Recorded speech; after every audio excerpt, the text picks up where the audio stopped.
An ex-Crunchyroll employee reports getting fired for requesting an ADA accommodation to tend to his mother with terminal cancer. Are we even surprised? Let me go through the list, okay? This is the same company that has removed and disabled comments because of just a few bad eggs on one episode.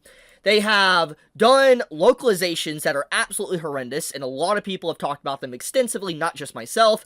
They have effectively stolen fan mail from a very prominent, employee at Crunchyroll.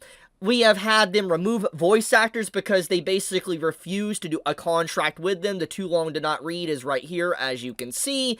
They are not necessarily a good company. We have seen time and time again that Crunchyroll legitimately mistreats their employees, they mistreat voice actors, they mistreat translators, they mistreat their very consumer.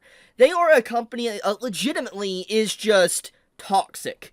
Now, they don't always do everything bad. They sometimes get things right.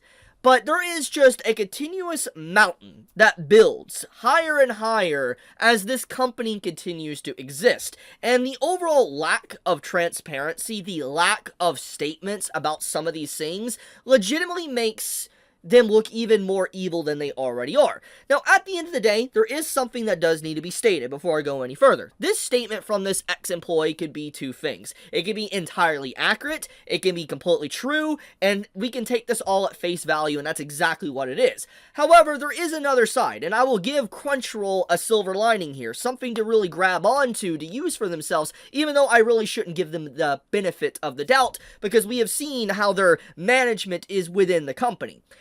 There is a possibility that this employee that, made this statement talking about their mother having terminal cancer, it could be dramatized. I'm not saying they lied, I'm not saying what they're saying here is lies or anything like that, but obviously there is two sides to a story. There always is, okay? And obviously at this point, since this is relatively new news, this was just posted literally 2 days ago, as you can see here. This is real. This is a real post. This is a real person that's worked on the company on an official site like this. It is legit. It's a legitimate post. So at the end of the day, this could be a disgruntled employee, just very upset, and then made the statement to really damage Crunchyroll, which would be pretty easy because obviously there's a lot of people that do not like how the company operates in the anime and manga community, and people even outside of that. And a lot of people in Japan, from my understanding, big official companies, don't even like Crunchyroll. What I'm trying to say is that at the end of the day, one side of the story, obviously, this can be completely true and completely accurate, and then there's other side of Crunchyroll's side where maybe this is just dramatized. However, I still think, regardless, I think there is some truth to this statement. And the reason why I say that is because, like I said, there has been enough stacking of absolute doo-doo on a mountain for a long time. This is kind of relevant. I'll talk about this in a second. But there's been a lot of, stacking of just absolute trash for a very long time. For years upon years, we have seen how this company operates. We have seen what they have done to their employees. If it was, for instance, this was the first time we've seen something like this, a bad thing from Crunchyroll in the last 3, maybe 4 years, hell, even 2 years ago, I would kind of be like, okay, it happens. I mean, it's not a good thing. It's not, but, bad things are going to happen when you have hundreds of employees at a company. That's the truth, okay? It doesn't mean the entire company is rotten. It doesn't. But when you have continuous back-to-back issues within the company, with a lot of problems with management, and just continuous things that shove away customers and really make them not even want to pay you anymore, I think there is a problem with leadership. The people on the top of Crunchyroll are not really good with managing the company and dealing with these eternal issues that obviously need to be addressed. So, before I go any further, and I, just talk on length on this subject, I do want to read this post that Sean here has posted, and, talked about his issues with Crunchyroll, and what he's accusing them of. Now, once again, as I already said, this is Sean's side of the story, so until Crunchyroll makes an official statement, we just gotta take him at face value. But once again, there's always two sides to this. There could be more information that comes out, but like I said, I can give Crunchyroll the benefit of the doubt, but also this man, because of just the overwhelming evidence that we have just continuously seen over the years. How Crunchyroll treated me after my hardest year. I never imagined I'd be writing this post. I gave my all to Crunchyroll, working nights and weekends, driven by passion for the fans and the platform, even while facing one of the most devastating challenges of my life, my mother's terminal cancer. I remained dedicated to my work. When the stress, depression, and anxiety became overwhelming, I was diagnosed with anxiety and major depressive disorder and requested an ADA accommodation. A reasonable step that could have been met with understanding and support. Now, for clarity on this situation, ADA, because there's a lot of people that's getting this statement confused, a lot of people are confusing ADA and FMLA.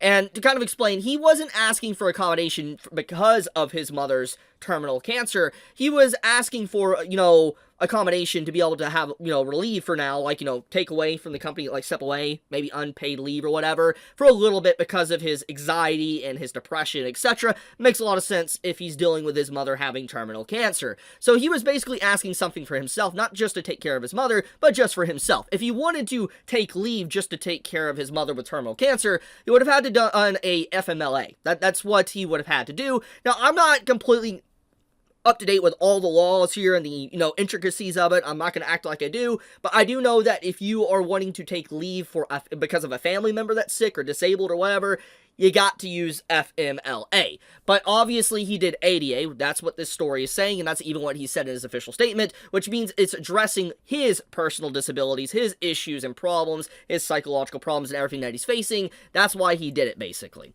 But anyways, instead, I experienced hostility. A manager I didn't even report to cursed me out and made an extremely obscene gesture during a workplace conversation. Now, obviously, there's no clarification of this. We don't know exactly what the gesture was, if it was a rude comment, a slur, a gesture of, like, maybe their hands or something. Who really knows? It could be a flip-off. We don't know. But obviously, they're saying there was a very obscene and, obscene gesture that was given to them.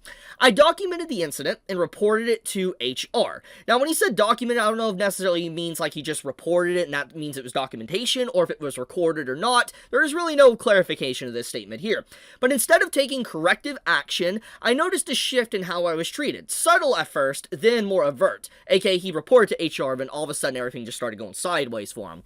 I raised concerns about workplace treatment, professionalism, and respect. Shortly after, Crunchyroll made the decision to terminate my employment, citing a policy violation. Then they offered me severance in exchange for silence. Now, if he can prove that they tried to silence him with severance, that's what, okay. He definitely needs to prove that one. But the manager in the photo, he remains employed. Meanwhile, I am now without income while I care for my mother, a 52-year-old substitute teacher who is battling cancer in a broken U.S. healthcare system that has left her unable to afford treatment. Leadership knew. HR knew. Yet, this is how they responded. I share this not just for myself, but for the many professionals out there who face retaliation for speaking up, who are forced to choose between their livelihoods and their dignity. We often talk about company values, but how often do those values hold up when the employees need them the most? Have you ever been in a similar situation? How do we hold companies accountable to their own principles? Let's talk. So basically, this is Sean's statement on what Crunchyroll did to him. Like I said, at this point in time, Crunchyroll, from my knowledge, I could be wrong on this, from my knowledge, Crunchyroll has not made a statement on this. But it's very clear that this is a real individual that has worked at Crunchyroll. They have a history with working at Crunchyroll, and this is what, they were and all that. They were a software engineer and all that. They know. They worked there.